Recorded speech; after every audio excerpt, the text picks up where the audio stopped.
Afternoon to overseas. My name is Jake Porter. I'm the loss prevention specialist based in Victoria. Wanted to have a chat today about the loss prevention notice board.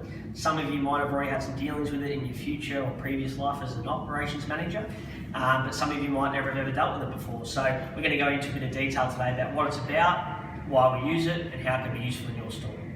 So to start with, this is the layout that is the expectation to use in the store, okay? So on our right hand side, we'll start over here, so the national Big W shrinkage figure for FY16. So last year it was $55 million, all right?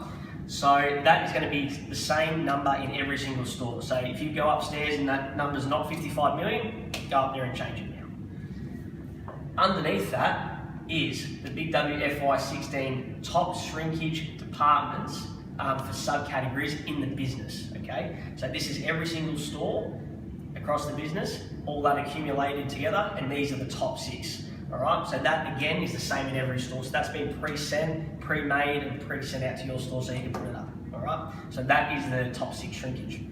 On this side, we've got the store shrinkage. So this store I'm at today, their stock take that they completed a couple of weeks ago, they had a loss across the period of $80,361.57, and we're just putting up a cost, all right? Because every figure that we use now, since we've moved over to SAP, we've gone from a sale-based to cost-based, all right? So that is our new cost figure for this stock take at this store.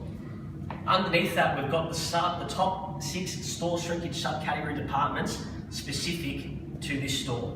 So number 1, as an example, is books, child and adult, which funnily enough matches with the number 1 in the business, all right? So we see a bit of consistency across that.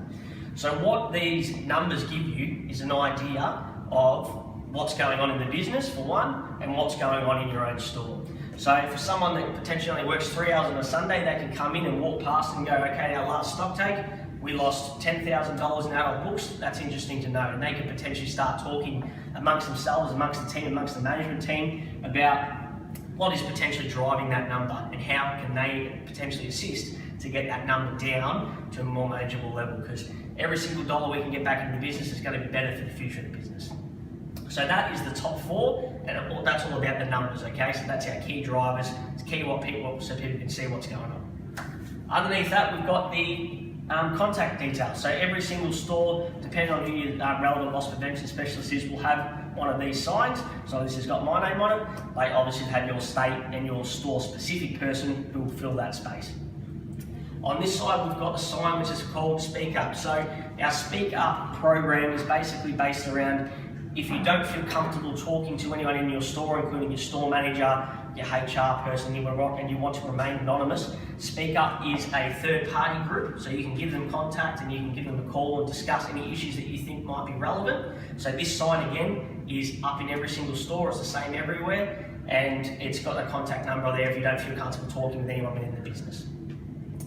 Underneath that, we've got the One Strategy Pack. So what happens every month is the store will complete a One Strategy Pack where they'll talk about loss prevention, things like trends, results in the store based on that month. They'll do a little bit of a report, and this is always available so anyone can come up, pick it up off the board, have a bit of a read and stick it back up, okay? And on the right is security alerts. So basically, again, going to be relevant to your state.